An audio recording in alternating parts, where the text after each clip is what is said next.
Ini gue Ya, ada satu yang bikin penasaran ya Bill ya, kayak sebenarnya kan kayak foreign inflow itu sebenarnya di Indonesia lumayan kenceng. Kayak 1 minggu terakhir kita lihat sebenarnya dia masih net inflow 3T, dan kalau kita lihat year to date gitu kan dia masih net inflow 70T. Sebenarnya ini nggak heran sih, karena ternyata kan outflow dari China itu sejak awal tahun kan memang deras banget kan, kayak almost 100 billion dollar gitu dari pasar aset kelas beberapa di sana lah ya, saham, bonds. Nah, cuman kan yang disayangkan itu mostly kayak almost 80% tuh jatuhnya justru ke India. Jadi India tuh yang dianggap justru lebih apa ya, kayak equal lah gitu tuh China. Kalau alternatifnya nggak di Cina gitu karena tech sektornya lagi jelek, kemana kita masuk? Oh, ternyata masuk ke India, dan which is sebenarnya juga masuknya ke tech sektor sih. Tapi kan ya sayangnya begitu, ternyata India dilihat lebih bagus gitu dibanding Indonesia. Nah, walaupun demikian Indonesia kecipratan. Yang kecipratan tentunya kan biasa orang bilang kan yang masuk list MSCI. Jadi orang nggak pusing kan. Si investor asing ini ya. belilah MSCI. Akhirnya duitnya didistribute ke ya barang-barang MSCI kan mostly LQ45 kan. Nah, pertanyaan gue gini, apakah foreign outflow dari misalnya kayak negara China, Hong Kong gitu ya, itu akan terus berlanjut? Kalaupun terus berlanjut, sampai kapan gitu, Bill, menurut lo? Dan kapan dia akan mulai berbalik arah? Kayak gini, si Hang Seng ini kan udah turun almost 40% nih. Bahkan kalau lu lihat 3 tahun Mm. mungkin 30 ribuan something, sekarang udah 15 ribu, udah separohnya kan. Itu yang kayak the lowest ever lah menurut gua dibanding yang di regional. Nah, apakah itu too cheap to ignore gitu? Maksud gua, kapan orang akan melirik, ini sebenarnya udah cukup murah nih, gua masuk deh, blok. Nah, kalau itu terjadi, gua kan khawatirnya justru duit dari yang masuk ke kita, ke India, mungkin masuk lagi ke sana. Nah, menurut lu gimana? Iya, mungkin kalau yang dibilang sama Jogi benar ya teman-teman. Ini kan sekarang kan semua kan lagi pada ngomongin juga ya Jok ya saham-saham di Hong Kong gitu kan, terutama China gitu kan. Karena sejak yang apa minggu kemarin punya apa yang apa CCP ya Chinese Communist Party punya apa konferensi gitu kan, ya kan mereka udah mutusin si Jinping jadi 3 periode dan segala macamnya. Nah itu kan bikin jadi apa eh, orang di sana jadi kayak panik kan begitu market buka. Terus juga kita ngelihat kan apa ada impactnya juga ya. Gue baru kemarin iseng ngecek itu saham Alibaba di Amerika udah terendah nih sejak dia listing gitu loh. Jadi dari dia listing 2017 ya kalau nggak salah itu sempat naik, akhirnya sekarang break low gitu kan. Nah kalau menurut gue Jok, ini sebenarnya masih dalam tahap ini ya menurut gue ya. Masih dalam tahap yang awal sih outflow yang dadakan ini menurut gue. Karena kelihatan Jok, turunnya kemarin tuh menurut gue sadis sih di bursa 6%. China. Karena gini, buat gue sesuatu yang udah di price in market itu biasa tuh udah nggak direspon kencang lagi kan. Tapi kemarin the fact bahwa langsung turun jebret 5% atau berapa 6%, dan gue lihat saham-sahamnya terutama yang tech-technya itu pada turunnya puluhan persen, ini berarti menurut gue something yang belum price ini Jok, karena turunnya kan gede kan, maksudnya something yang price itu biasa tuh volatility-nya tuh udah rendah kan gitu. Jadi kalau menurut gue belum lagi US kan sanksi ini itu segala macam. Kemarin gue sempat baca juga apa yang kayak TikTok sempat katanya mau di ban ya di US, kemarin malam ada rumor sempat kayak begitu. Jadi orang ngelihat ada risk gitu loh di saham-saham, apalagi saham-saham China yang listing di US kan juga yang related ke teknologi kan biasanya Jok kan gitu. Nah jadi memang kalau menurut gua China sekarang apa ya menurut gua memang harus berdiri kakinya sendiri dulu nih Jok sementara waktu gitu kan. US-nya begitu gitu kan. Terus juga mereka sendiri tidak membantu ya dengan polisinya mereka gitu ya. Kemarin apa third term gitu kan. Habis itu ada ini juga kan Jok, zero covid policy-nya belum juga direlax gitu kan. Jadi buat orang kayak ini tuh apa yang bagus dari apa China gitu jadinya sekarang. Jadi makanya kalau gue ngelihat dengan potensi kayak sekarang, kalau lu tanya gue apakah flow-nya justru akan balik ke China, menurut gue belum ya Jok ya. Kayaknya karena menurut gue kemarin penurunan kemarin tuh jelas itu berarti ini something yang belum di price in market. Kedua juga ya fundamentally kita sih lagi bagus nih Jok Indonesia ya kan.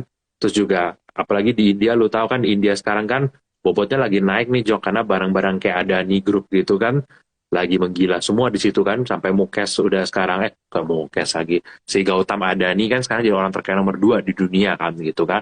Terus juga memang kita harus akuin, habis China orang selalu anggap India akan jadi the next China kan, Jok. Gitu. Jadi ya wajar orang flow-nya ke situ. Nah, kita menurut gue bobotnya juga kemarin gue ngobrol sama Willy, bobot kita di MSCI itu belum sampai 2%, Jok.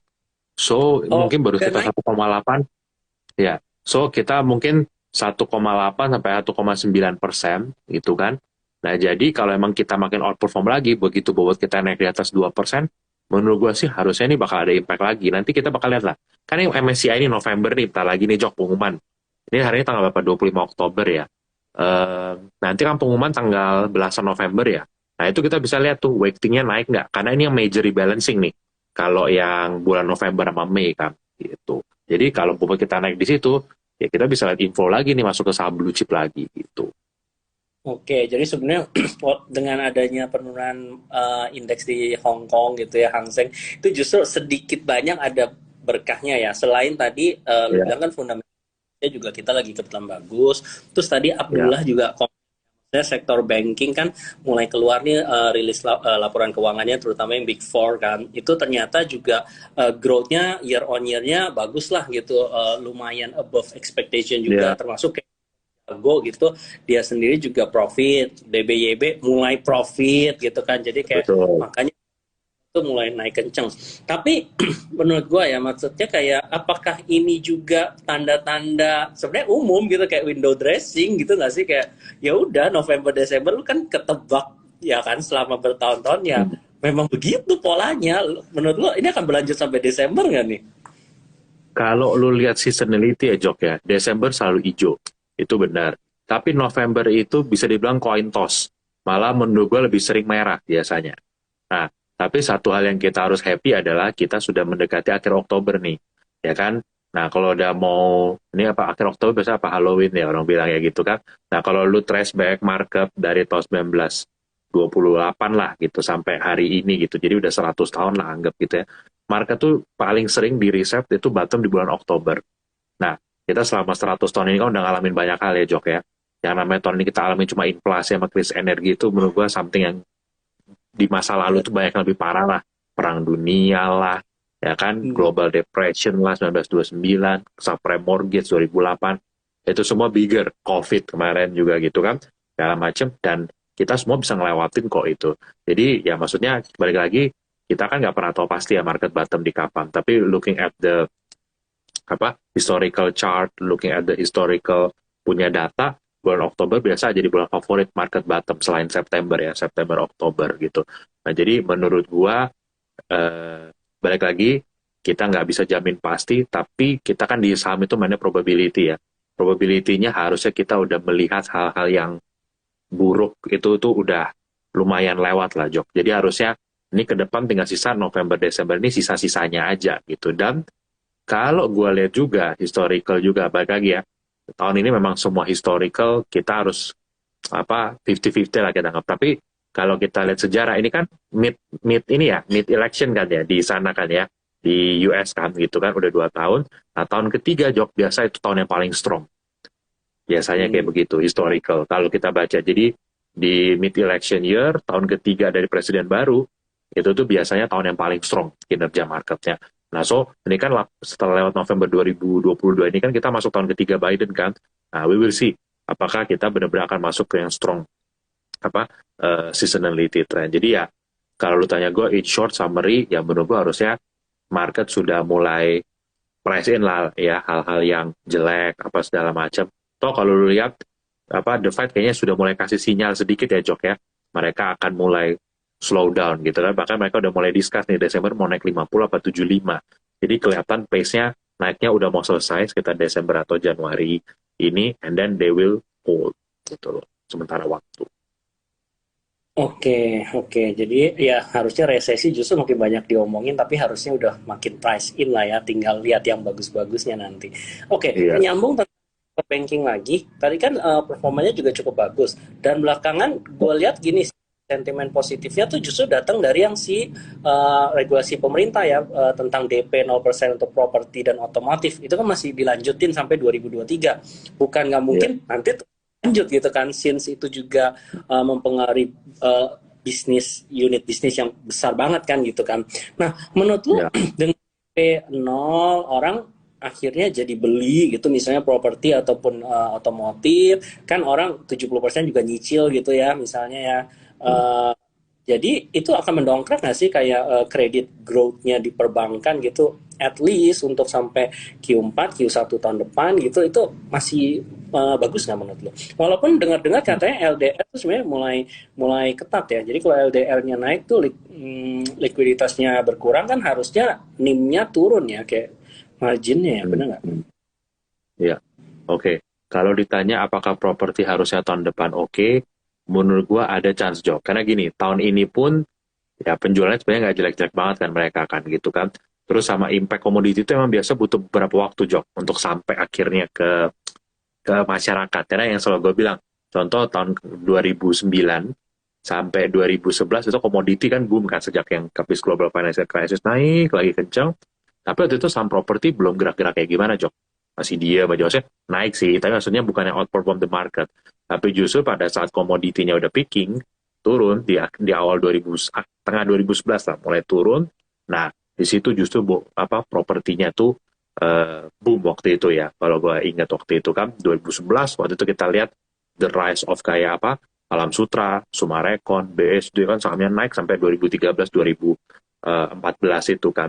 Nah, jadi memang kalau lu tanya gue apakah ada chance ini properti recover di tahun depan, menurut gue sih iya gitu kan apa meskipun balik lagi Jok ya di berita-berita kalau lu baca di media-media kan apa wah apartemen BU orang jual apa segala macam ya tapi menurut gua tahun depan sih bisa jadi tahunnya properti kan apa valuation nggak mahal valuationnya udah pada di bawah kan rata-rata gitu kan terus juga marketing salesnya quite oke Bagus kok ya. gitu malah malah rata-rata ada yang bahkan udah ngelewatin rekor marketing salesnya gitu kan udah pernah lewat gitu kan terus juga kalau lu lihat impact commodity ini menurut gua belum fully translate karena gini Jok menurut gua orang-orang juga yang kemarin habis reopening ini kan mungkin duitnya habis buat ini dulu Jok discretionary spending nih apa segala macam dulu kan kayak gitu kan nah menurut gua next year kita bisa ngeliat properti harusnya recover dan anyway balik lagi saham-sahamnya udah valuasi segini Jok mau turun ke berapa lagi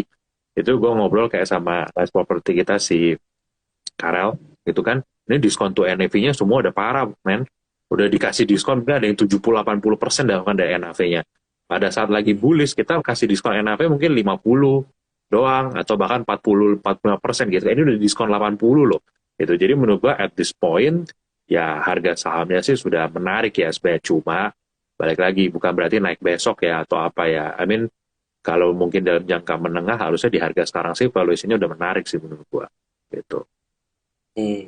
Ya, tapi pertanyaannya justru tadi translate ke perbankan gitu, Bill. Sebenarnya ini masih Hmm. kredit growth, loan growth-nya itu masih bagus nggak gitu justru dengan orang beli properti nanti atau otomotif dengan DP 0 itu kan. Nah, Hmm. meanwhile kan Hmm. LDR makin ketat kan NIM-nya justru akan ke squeeze mungkin gitu kan turun. Kalau Ya, dulu kan mungkin pasti ya. Nah, pasti ada pengetatan dikit, Jok. Karena kan namanya juga suku bunga naik kan. Pasti ada sedikit lah kondisi tightening gitu kan. Tapi balik lagi, Jok. Yang apa? Yang selalu dari dulu kita bahas ya. Kalau lu cari duit itu nggak susah, I mean dalam artian misalnya komoditonya strong banget, our country juga strong, apa petaninya atau apa nelayannya, pokoknya orang-orang apa tuh semua strong ekonominya. Terus juga transfer ke orang-orang yang kelas menengah sampai atas juga suku bunga naik naik itu tuh nggak masalah Jo karena gini kan gue selalu bilang kan gaji 10 juta cicilan 2 juta misalnya ya lu saving 8 juta misalnya tapi gaji lu naik jadi 5 misalnya pendapatan naik jadi 13 juta cicilan lu naik jadi 2,5 Jok naik kan tapi tetap lu happy aja nggak untuk bayar ya happy happy aja gitu kan yang penting kan your income kan naik kan gitu loh nah jadi apa menurut gue pasti akan translate lah Jok. Namanya juga KPR itu kan something yang penting juga kan di komponen kredit perbankan kan. Bukan cuma kredit konsumtif atau kredit-kredit dari apa company gitu. foto dulu. Ya, oke. Jadi memang tapi mungkin lag-nya itu ya ada Ya. laggingnya. Time lag-nya butuh waktu. Karena yang tahun dulu aja kan kita butuh 2 tahun tuh komoditi yang recover dari global financial crisis 2009 sampai 2011 baru deh habis itu apa komoditinya justru properti yang naik ketika komoditinya mulai turun Jok waktu itu. Jadi komoditinya mulai turun harga coalnya propertinya yang naik gitu. Tadi ada yang nanya tuh, Randy Max, mungkin bukan perumahan tapi pergudangan menarik. Apakah pergudangan menarik?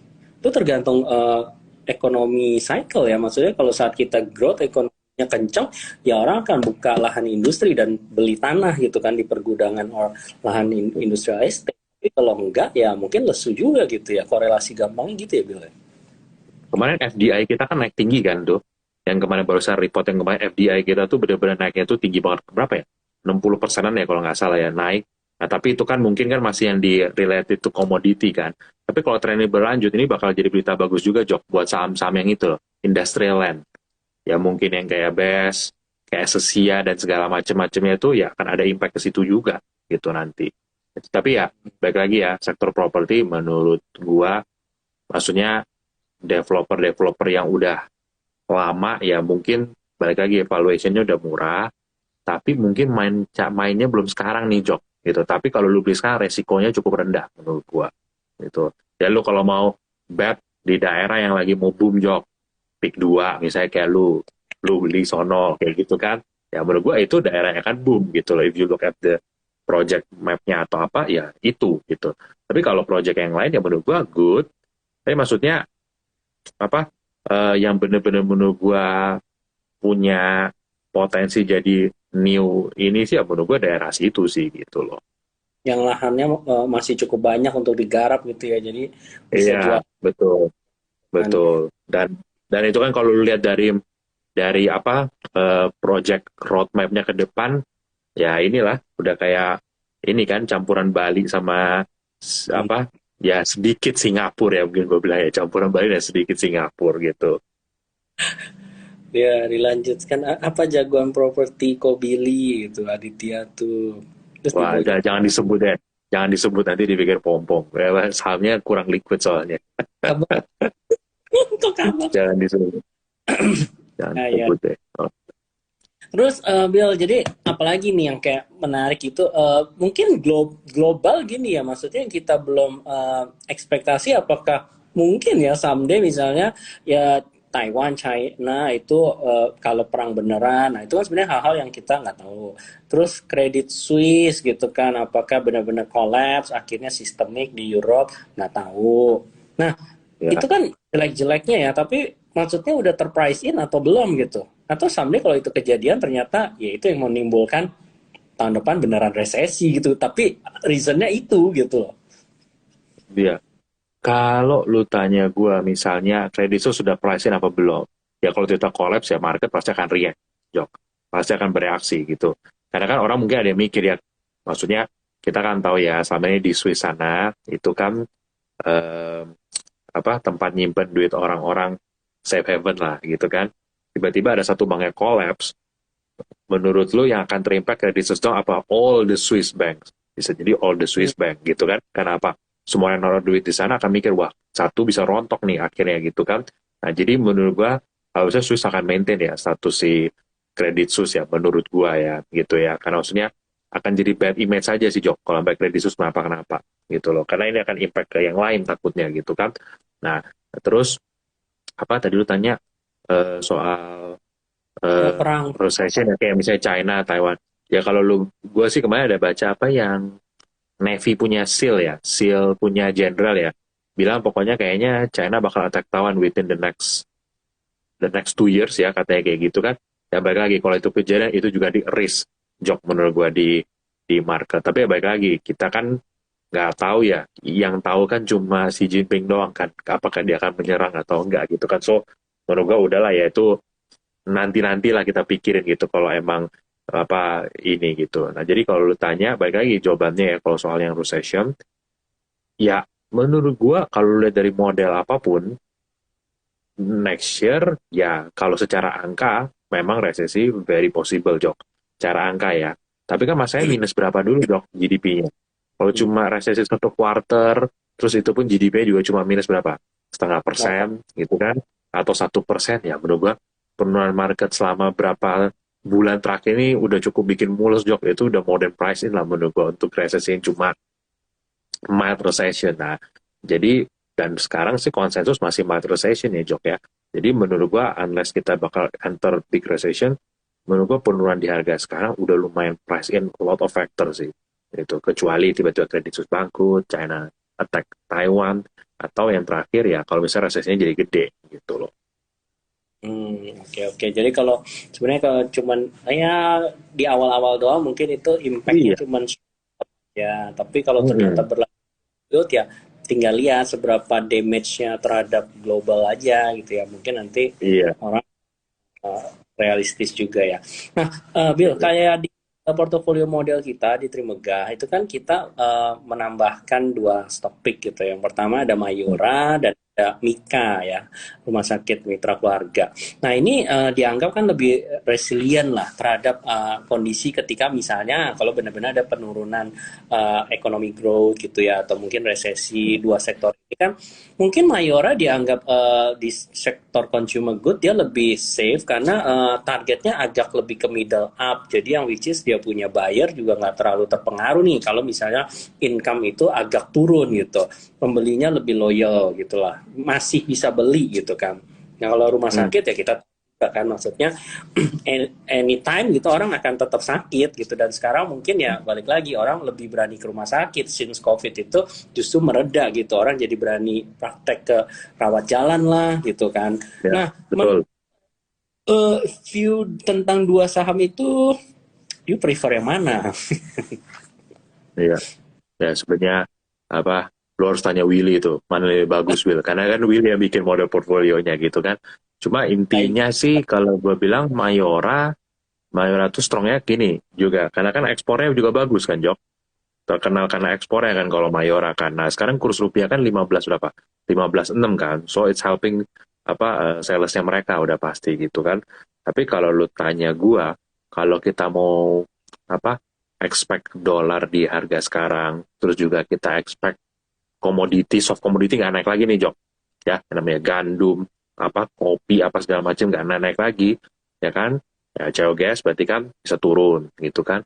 Ya mungkin at this point apa lebih favor ke Mayora ya Jok ya gitu loh daripada apa rumah sakit. Bukannya apa ya, rumah sakit menurut gua sahamnya sih a bit slow Jok, dan juga apa agak sedikit kurang liquid juga kan gitu loh. Jadi ya mungkin sektor yang scalability bisa kita baca mungkin apa Mayora kali ya menurut gua ya. Tapi balik lagi apa gue bisa punya view dapat different view lah sama Willy kan gitu loh. Tapi ya kalau gue mungkin kalau lu tanya pribadi mungkin akan Mayora ya gitu karena gue lihat soft commodity-nya kayak gini, kurs rupiahnya juga naik gitu kan. Dan ya balik lagi gue ngeliat core consumption udah lumayan recover kok di sini juga di dalam negeri kita sendiri kan gitu loh.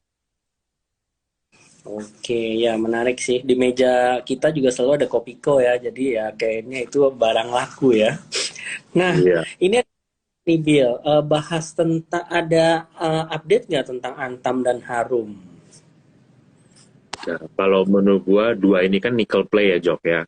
Ya lu harus tunggu harga nikelnya naik lah menurut gua sih. Sekarang nikel berapa? 22.000 something ya kalau gua nggak 2000. salah ingat gitu kan 22 ribuan.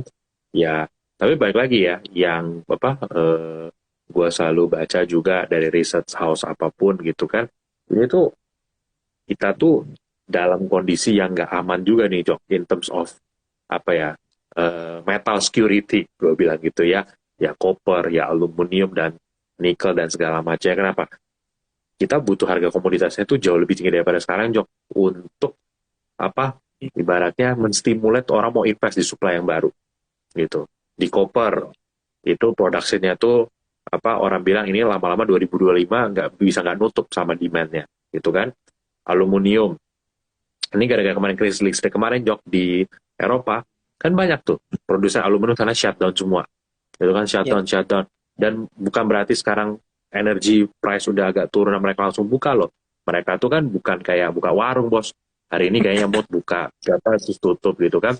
Mereka akan lihat ini akan kejadian lagi apa nggak nih krisis, kalau nggak mendingan nggak usah buka gitu. So itu akan jadi threat buat supply di apa di aluminium gitu. Terus nikel juga kalau gue ada baca dari research house yang Korean juga gitu ya, nikel tuh butuh harganya tuh naik ke level berapa ya, pokoknya mendekati 30.000 deh Cok, baru lu bisa bikin supply itu banyak yang untuk bisa, karena kan kebutuhan semua metal ini bukan sekarang aja Jok, tapi juga in future kan gitu kan. Nah jadi harus dari sekarang harganya itu tinggi gitu. Jadi in long term sih menurut gua masih lumayan yakin jadi komoditi ya. I mean ya lu nggak bisa expect lah harga coal di 400 terus jok ke 300 gitu kan. Pasti akan turun, misalnya ke 200, 150 gitu kan harga. Tapi menurut gua kalau metal-metalan ini jok, begitu ekonomi ada sign bakal recovery, wah ini sih barang-barang yang kayak tadi copper, aluminium, nikel ini bisa ke atas lagi. Karena sekarang kan karena demand-nya aja orang takut turun karena recession kan gitu. Tapi nanti begitu demand-nya naik lagi, Jok, itu sih menurut gua akan recover lagi ke atas. Jadi mungkin kalau gua ngelihat sekarang yang metal menarik, tapi metal baru akan naik kalau benar-benar ada indikasi kayaknya ekonomi growth bakal balik. Sedangkan kalau energi kan sekarang kan lebih karena supply kan, Jok, gitu loh.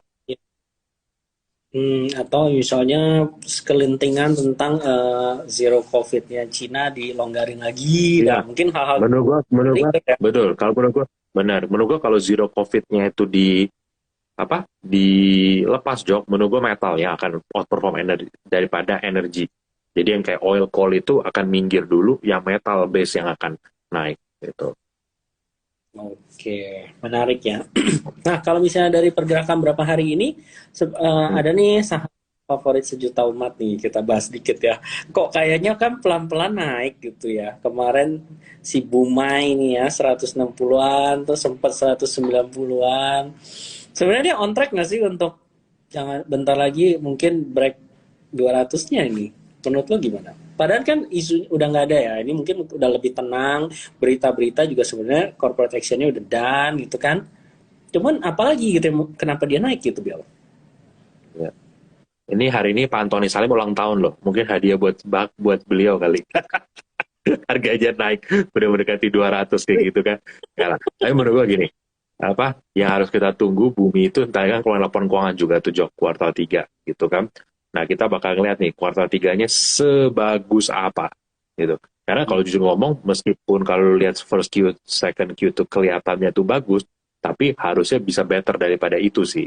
Gitu. Jadi kalau kita lihat aja, kalau Q3 ternyata strong, menurut gue itu bisa jadi sentimen. Dan juga kita harus tunggu nih, bener gak rumor yang di luar sana, tengah November MSCI itu rebalancing, ya kan, Hmm. bumi masuk nggak? Kalau bumi masuk di inclusion, Jok, itu buat gue bakal jadi sentimen lagi sih bagus buat dia. Jadi ya mungkin menurut gue market appreciate itu kali ya, corporate actionnya memang udah down, tapi kalau sampai dia masuk MSCI, menurut gue itu akan jadi another new sentiment sih. Kan MSCI itu kan efektifnya biasa akhir November kan, Jok, ya berarti sahamnya bisa banyak rame foreign punya flow sampai akhir November nanti. Masih ada sebulan ya. Oke ya. Ya, nah kalau tentang MSCI ya, gue jadi nyambung nih satu lagi yang pasti mau MTEK, masuk MTEK, tuh MTEK. nggak. How, Bill? Ini since udah disupport nih 1.500-an kan dia punya pergerakan gitu kan 1.500, 1.800, 2.100 udah main aja di tiga level itu kan bolak-balik bolak-balik.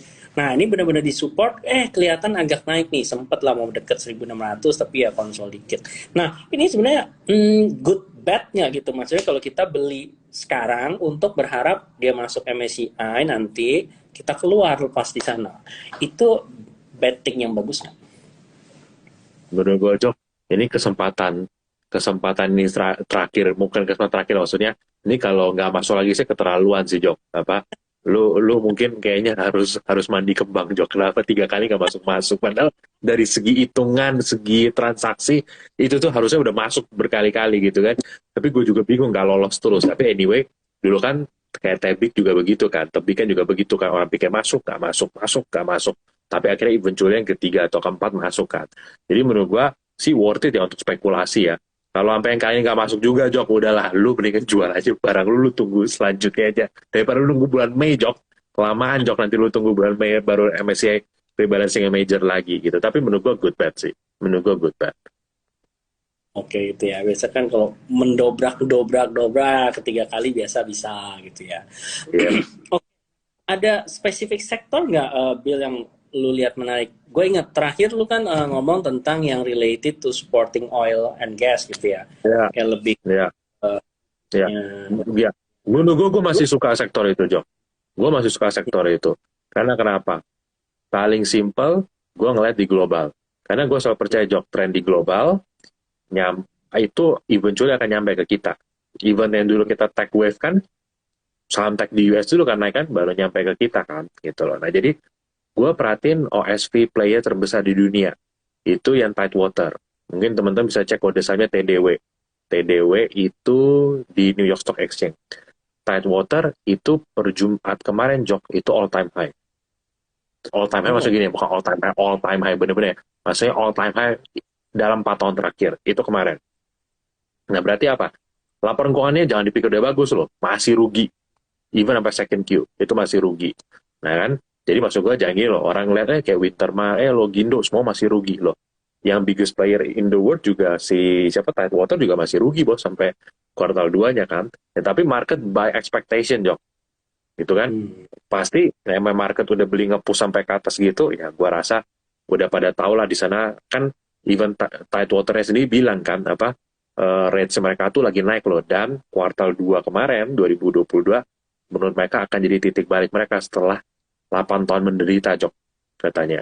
Setelah 8 tahun menderita mereka bilang ini akan jadi titik balik dan mulai apa upcycle di capex-nya oil gitu. Terus juga kalau lihat Jok, harga minyak sebenarnya kan masih turun kan di 80-an something kan, udah belum 120 lagi loh. Tapi sahamnya apa? Eh, Exxon udah all time high kemarin. Hmm. XOM udah all time high. Itu kan bisa dibilang kan oil and gas nomor satunya lah gitu kan di US kan udah all time high. Chevron juga apa apa Shell juga. Nah, jadi menurut gua di sana trennya tuh oil udah naik dan balik lagi. Oil begitu bagus, Jok, harganya ekspektasi orang bagus, itu ngebor pasti jalan, Jok. Nah, sedangkan apa lu mau ngebor, lu butuh kapal-kapal offshore ini kan, yang PSV lah, AHTS lah, apa segala macam ya, rate-rate-nya yang tinggi gitu kan, yang high tier boat namanya gitu kan. Nah, high tier boat atau high tier ship ini, ya jujur ngomong adanya kayak di Wintermar gitu sih, gitu. Jadi menurut gua kalau kita betting apa OSV rate ini bakal improve, which is Tidewater udah alamin. Terus di Malaysia, Jok, OSV playernya udah pada bilang loh, rate-nya udah mulai naik loh. Year to date 30%-an. Nah, jadi maksud gua, global udah di US. Sorry, ya pokoknya global udah. Terus di Malaysia udah. Udah deket Jok Malaysia sama Indonesia Jok. Trennya eventually akan nyampe ke kita. Gitu loh. Dan kalau lihat dari pemerintah sendiri kan kayak SKK Migas atau apa kan pengen naikin produksi minyak kita kan. Sampai 2030 minyak dan gasnya akan di ini kan. Terus supply OSV baru selama 3 sampai 5 tahun terakhir hampir bisa dibilang nggak ada Jok, terutama 3 tahun terakhir. Malah banyak kapal OSV Jok dijual jadi besi tua. Kenapa? Nggak ada harganya lagi, nggak ada yang mau pakai. Dan karena gini, di OSV ada batasan umur Jok. Habis 15 Hmm. tahun nggak bisa dipakai lagi. Nah, sedangkan ini kan udah 8 tahun investasinya turun terus, turun terus, turun terus gitu kan. Kapalnya kan menua Jok. Nggak dipakai tapi kan Hmm. menua terus kan. Gitu kan. Nah, jadi nggak ada supply baru, kapal yang lama jadi tua, gitu kan. Akhirnya nggak ada yang baru gitu. Nah, makanya gue sih apa jujur masih betting banget ya. Maksudnya betting ya.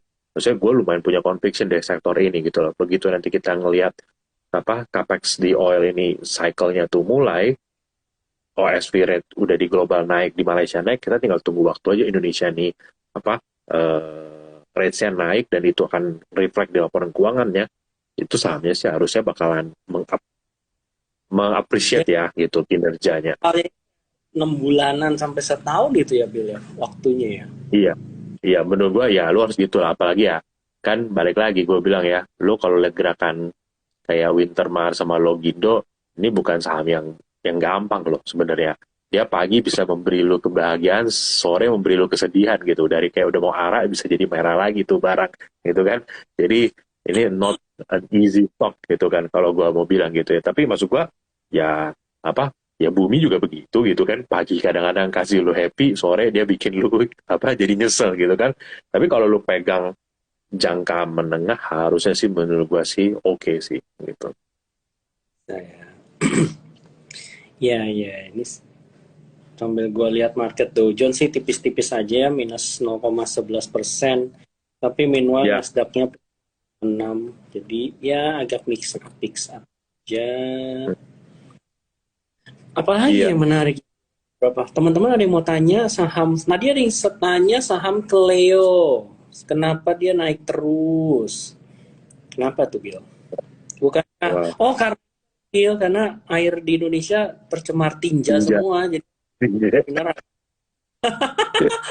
Eh, gua, ambil gua, gua udah tahu tuh pasti pasti lu mau bawa yang isu itu. Cuma enggak lah apa ya ada selentingan di luar sana gitu kan. Tapi ya gue nggak mau berspekulasi terlalu jauh dulu lah ya gitu ya. Ya menurut gue Cleo untuk trading bagus ya harusnya ya. Dan dari grupnya ownernya tuh kayaknya lagi main nih, Jok. Kalau lu perhatiin kan kemarin ada corporate action di CAC apa juga. Jadi menurut gue apa maybe ya balik lagi ya gue nggak bisa komentar terlalu banyak ya gitu ya karena apa kita nggak mungkin lo ngomong selentingan di sini gitu kan nanti dia nggak bertanggung jawab gitu kan ya cuma maksudnya ya ada some ini cuma gue ngeliat lebih untuk cocok mungkin untuk trading dulu ya karena dari segi valuation bukan yang murah-murah juga gitu kan ya tapi ini yang ada komen juga bener juga sih kayak Ades kan juga naiknya udah kenceng Jok kalau lu perhatiin Ades tuh gue masih inget tahun lalu tuh baru berapa di bawah 2.000 sekarang tuh udah 6.000 sampai 7.000 kan gitu jadi ya mungkin ada appreciate dan meskipun sebenarnya Ades kan nggak cuma jualan air minum doang kan tapi dia punya produk kecantikan juga kalau nggak salah gitu. Oke. Ini ada multi finance kalau dengan BI naik terdampak nggak? Multi Sebenarnya finance dengan apa? kenaikan Eh BI itu ada dampaknya nggak? ya yang namanya lu bisnis apa? Bisnis dalam Finansial. tanda kutip kayak financial ya namanya kenaikan bunga atau apa pasti ada impactnya Jok pasti ada gitu tapi balik lagi yang gue bilang kita harus apa ngelihatnya cuma bukan gini menurut gue dalam ekonomi yang sehat dan bertumbuh suku bunga tuh emang harus naik Jok gitu Harus di growth. mana-mana karena fungsinya gini namanya juga suku bunga naik biasanya untuk apa coba untuk mengerem laju ekonomi yang terlalu hot kan Jok atau inflasi yang terlalu hot kan kayak gitu kan nah jadi menurut gue dengan ada komoditi boom kayak gini harusnya bagus lah untuk bisnis multi finance apa segala macam ya yang namanya suku bunga naik dikit ya wajar lah menurut gue itu kan naik 100 basis atau berapa tapi menurut gue harusnya multi finance terutama multi finance andalan lu tuh Jok ya kan si Bevin harusnya they are doing well lah menurut gue pokoknya rumusnya Bevin simple Jok yang barang lu itu konglomeratnya beli di 1.200 kalau sekarang lagi di bawah 1.200 lu merasa lebih pintar gak daripada konglomerat itu kalau lu Iya. merasa gak lebih pintar ikutin dia aja kalau dia aja aku 1.200 kita di bawah itu kita ikut aja gitu loh Dia aja nggak pusing ya, kenapa kita pusing ya, Bill ya? ya, Oke. tapi jangan salah Jok jangan lu beli juga 100% all in itu ya lu pusing kalau dia beli gak 100% duit dia Jok Goto, Bill. Ini kan lock up-nya mau dibuka nih November kan. Terus harga sekarang, ya aduh, gua 200 nih. Harusnya kan, ya yang IPO. I don't know ya, ini low-nya. Jadi nggak tahu ada yang posisi floating profit nggak gitu kan. Nah, cuman lo nya apakah di 180 kan ya lo nya 181 kayaknya kalau nggak salah bulan tempat tempat 181 bakal seperti apa gitu ketika lock up periodnya udah dibuka kan kemungkinan juga bisa aja kan owner lama jualan terus apakah harga segini sebenarnya udah termasuk menarik gitu kalau nggak menarik kan berarti belum ada buyer kan belum ada buyer ya ya, guyurannya mungkin jadi deras gitu. ya. Gua rasa balik lagi kita nggak bisa ngelawan tech sector ya Jok ya. Tech sector kan lagi turun memang di mana-mana gitu kan. Jadi ya apa ini something apa ya hal global yang nggak bisa lo lawan. Kedua, balik lagi ya soal Goto ya. Menurut gua Jok apa possible nggak kejadian kayak dibuka diperpanjang lock up-nya? Ya bisa jadi gitu ya. Ini kan baru dugaan ya. Maksudnya kita nggak belum bisa berspekulasi apa-apa lah at this point gitu kan. Kemarin pun ada yang apa rumor yang share sale ya katanya mau $1 billion gitu kan. Tapi itu kan udah didinai kan sama si Goto-Gotonya bilang ya kita hanya memfasilitasi aja gitu. Jadi ya menurut gua kalau di posisi sekarang masih lumayan atraktif juga ya untuk apa lu trading ya Jok ya. I mean di 180 lu bisa spekulasi lah apa untuk beli gitu kan manfaatin siapa tahu apa mantul di support situ kan dan tadi gue juga barusan ada baca berita deh si Telkom sih bener-bener ini sih apa ya gue memang kita tahu lah Telkom adalah kan strategic partner lah sama dia kan Ya Telkom bilang Telkom juga nggak ikut jual. Telkom akan nunggu sampai kinerja GoTo membaik sih. Gitu. Dan ya, Oh. balik lagi Jok, Hmm. kita nggak bisa komen terlalu banyak ya, karena gini, even Shopee aja, yang si grup itu kan, kemarin, dulu gue masih ingat, kemarin gue lihat lagi chartnya kan, pas pandemic low, 20 Maret something itu kan, itu tuh harganya tuh $43. Habis Hmm. itu dia terbang sampai hampir $400 kan, hampir 10 bagger. Kemarin udah balik lagi $43.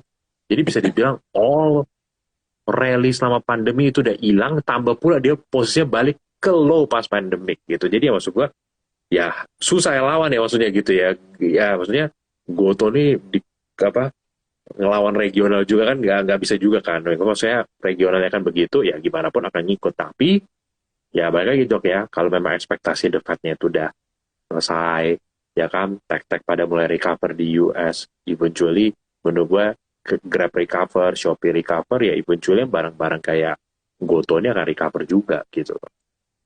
Ya, tadi ada yang bilang tuh mungkin pada beralih untuk beli IPO-nya Blibli kali gitu duitnya. Hmm, bisa, itu bisa, tapi kan size IPO nggak gede-gede banget juga kan sebenarnya Jok kalau yang itu gitu loh. Benar-benar benar.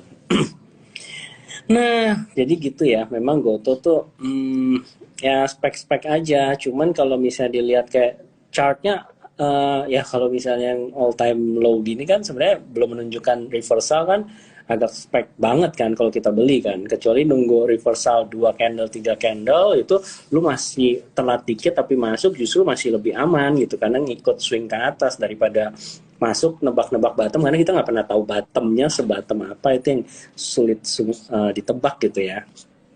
Ya, betul. Kemudian apalagi pertanyaan Saratoga, gimana Saratoga? Apakah menarik? Saratoga. Saratoga sih apa Betul. menurut gue juga barangnya oke Jok ya. Cuma mungkin kan dia kan invest kayak di Adaro Merdeka kan. Itu kan. Hmm. Nah menurut gue ya harus tunggu juga sih kayak Merdekanya untuk improve ya itu akan bantu juga. Dan balik lagi apa Jok? Menurut gue sih lebih mending ini ya maksudnya lu beli anaknya langsung ya kalau lu yakin sama sektornya gitu. Lu yakin sama nikel ya lu beli Merdeka. Lu yakin sama coal ya lu beli Adaro gitu kan. Karena kan di Saratoga tuh masih ada tag-nya Jok dalam situ juga kan sebenarnya masih ada tag-nya juga kan di situ kan jadi kalau misalnya apa sentimen tag-nya kurang bagus tapi komoditasnya bagus ya kan nah ini kan bisa jadi kayak apa agak sedikit ini Jok apa kayak saling net off kan gitu kan jadinya kan jadi kalau menurut gua mendingan lu beli Ah, anaknya langsung sih gitu. oke. Ya jangka panjangnya sih memang masih uptrend, cuman short termnya ya masih disupport ya. Kalau tuh ada yang nanya Haryanto, Tugu gimana? Tugu wah kalau Tugu kita jangan komen terlalu banyak deh pokoknya ya apa menurut Valuation gue pas satu PBV murah gitu aja ya bilang. pokoknya itu yang kita bisa ngomong valuation di bawah 1 kali book value murah nah udah cuma itu aja. Kalau mungkin kita lihat peers di globalnya itu insurance kayak gitu kan rata-rata udah 1,7. Di Indonesia Ya, sendiri all insurance itu lu lihat 1,2 on average. Nah, ini kan ya, oke lah dikurangin yang kecil-kecil small itu mungkin masih sekitar 0,8 gitu lah ya. Nah, ini sekarang kan even dia 0,5 gitu di current price kurang lebih. Jadi ya. sebenarnya kayak Setengah kali doang. banyak ya nggak? Iya, Gitu. Apalagi sampai oh tadi katanya IHSG harusnya dibeli Om Salim biar biar arah katanya. Ya, ya mungkin disampaikan. ASLC asa kumaha. iya. Menurut gua itu sama ya Jok ya. Lo harus nunggu tag-nya juga naik sih. Gua sebenarnya jujur ngomong agak surprise sih Jok ngeliat ASA sampai turun di bawah 1.200. Karena itu kan Hmm. apa konversinya sih itu ada di 1.200 kan kalau nggak salah ya gitu ya. Jadi maksud gua lu lihat ya kadang-kadang gitu Jok. Market pada saat lagi takutnya sampai irasional. Tapi kalau lagi optimisnya juga apa sampai irasional juga ya. Menurut gua asa kalau di bawah 1.200 yang obligasi itu sih Jok, itu sih udah murah sih Jok. Masa lu balik lagi ke mana? Bawah harga 1.000, itu harga pas zaman antar aja tuh masih berapa pengirimannya bos? gitu. Bisa Dan gampang. kalau lu ngelihat juga nih dinamikanya ya kita nggak usah sebut nama, kita lihat dinamika di dunia per apa kurir-kuriran ini gitu ya. Itu tuh kayaknya sedang terjadi konsolidasi menurut gua.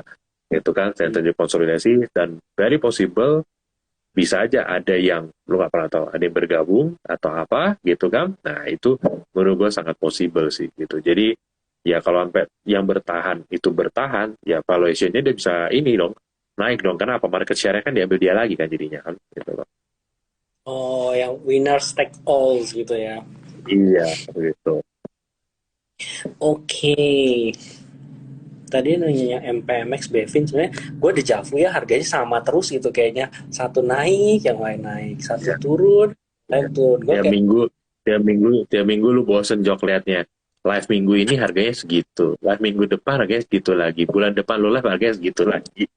dan bareng gue kayak cuma punya satu sama aja gitu. Padahal udah diversifikasi. Oh, justru diversifikasi yang terlalu mirroring ya. Aduh, oke. Tuh, lu Eh, diversifikasi kayak itu sama aja lu diversifikasi beli bumi, diversifikasi ke dewa, diversifikasi ke BNBR. Satu ambruk, semua ambruk. Itu sih bukan diversifikasi itu namanya. nanya tuh langsung ada yang nanya BNBR kok gimana kok? BNBR ya. Ya kan mau IPO kan anak usahanya ya kalau nggak salah ya gitu ya. Jadi ya menurut gua ya menarik lah ya. Tapi mungkin not my thing lah ya. Mungkin kalau BNBR gua masih lebih confident di buminya sih Jok. Itu gua nggak gua lumayan kemarin gue sempat mikir masuk BNBR atau apa kan.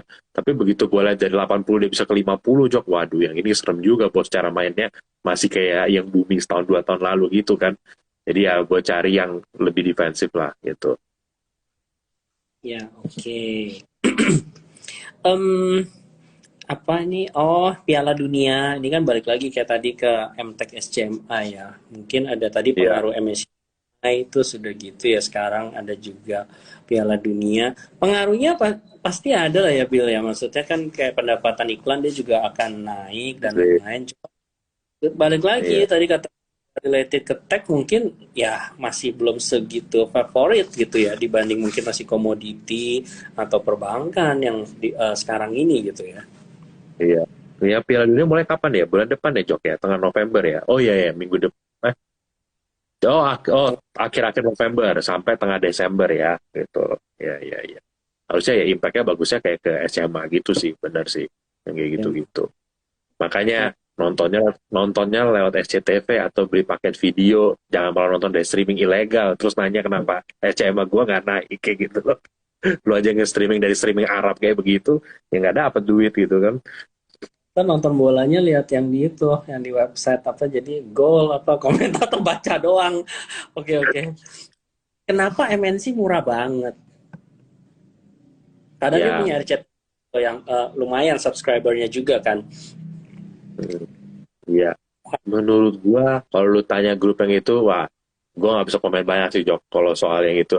Memang dari dulu valuationnya tuh, apa, ya memang segitu-gitu aja, Jok, gitu. Makanya gue bilang, kadang-kadang ada, apa, saham yang menurut lu ini harusnya murah, tapi kok nggak main-main ya. Tapi akan ada waktunya, kalau dia murah banget, Jok, dan ada corporate action terbang. Contoh kayak Panin Group, ya kan? Panin Group kayak begitu kan, murah-murah diketawain atau apa, oh ini murah tapi nggak naik-naik ya kan? Tapi akhirnya setelah menunggu apa eh, berapa 10 tahun ya eventually akhirnya naik kan gitu kan. Ya jadi maksudnya ya sometimes kalau lu bilang value trap bisa, tapi bisa juga memang value-nya tuh nanti pas ada corporate action baru di unlock gitu loh. Ya, ya betul. Oh ini tadi berita gagal ginjal pengaruh nggak ke emiten kesehatan? Kita gagal Gagal ginjal kayaknya sirup. enggak kali ya. Lu langsung check up ginjal lu nggak? Nggak kan ya? Berarti nggak. Gue juga nggak sih. Tapi Jadi buat harusnya ini nggak ada impact-nya sih. juga kayaknya beberapa big player di industri farmasi juga maksudnya mereka juga fine kan, nggak Iya, mengandung itu apa bahan-bahan yang dilarang itu, jadi iya. kayaknya sih nggak Gua rasa, terlalu ya. gua rasa muted impact lah ya. Gitu. Nah, ini pertanyaan terakhir ya untuk menutup live IG kali ini. Kars gimana? Harus gimana? Hmm, Murah, oke. ya. Dalam batasan yang kita ngomong, ya apa, menurut gua kasih murah di harga sekarang. Ya, maksudnya jangan lihat rasio keuangannya sekarang. Kita kan usah rasio nanti setelah dia rek isu kan, gitu kan. Jadi sehat, apa segala macam. Dan nanti juga dengan bisnisnya juga misalnya diinjak sama yang bagus-bagus gitu kan. Nah, menurut gua itu akan jadi bisnis yang bagus sih. Jadi menurut gua kalau ditanya Kars gimana, ya mungkin in short term balik lagi ya Jok ya, kita nggak bisa prediksi kan short term gitu kayak gimana. Tapi menurut gua in the long run dengan aksi rek isunya ini sukses, apa kalau bener nih Jok, nama-nama yang muncul di apa internet berapa minggu lalu bahwa itu yang masuk, ya menurut gue sih itu sih harga sekarang sih murah banget gitu kan. Ya cuma balik lagi ya, ya apa, jangan pernah ngarep beli sekarang langsung besok itu apa naik gitu loh intinya. Ya, betul. Memang resistnya sih sekitar 70-an ini boleh lah ya untuk mulai dikolek Iya, bertahap. Tapi memang apakah ini udah murah? Ya, lumayan murah gitu ya. iya, udah Oke, lumayan murah lah. Kalau di bawah 80 menurut gue lumayan murah. Udah. lumayan murah ya. Oke, Bill, ada kata-kata penutup untuk hari ini? Oh, besok Ya, kita ada ya, Bill, Fin nah Expo. nih lu Jadi ya ke Expo. di keuangan ini ya pasar modal ini kan OJK punya Fin Expo di Central Park Mall tanggal 26 sampai 30 Oktober ya. Jadi kita Trimegah Sekuritas dan Aset Management ada booth di sana. Jadi ada banyak games, banyak promo. Nah, untuk teman-teman yang belum punya account mau buka account di Trimegah pakai RDN BRI itu ada cashback Rp100.000. Terus nanti untuk sub reksadana tertentu ya minimal 2 juta gitu ya nanti ada cashback. Jadi itu banyak teman-teman langsung aja cari infonya di Instagram Trimegah kita dan besok ya yang punya waktu ayo mampir ke booth kita di situ ada banyak-banyak game. Siapa tahu bisa ketemu Koko Billy di sana ya kan. Meet and greet Lu ya. Atau yang mau jangan ketemu menjual Koko Jogi aja tuh. Koko Jogi ada di situ.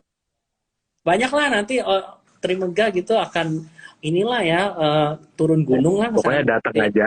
Pokoknya datang aja. Nah, tergantung keberuntungan ketemu siapa di sana. Gua zong gitu dong Bill ketemu Jogi males gitu kan. Oke teman-teman kalau gitu kita sampai jumpa lagi dan mudah-mudahan kita bisa ketemu di booth Trimegah di Fin Expo Central Park 26 sampai 30 Oktober. Oke, bye bye. Ya, bye. Thank you, Jok. Thank you, teman-teman.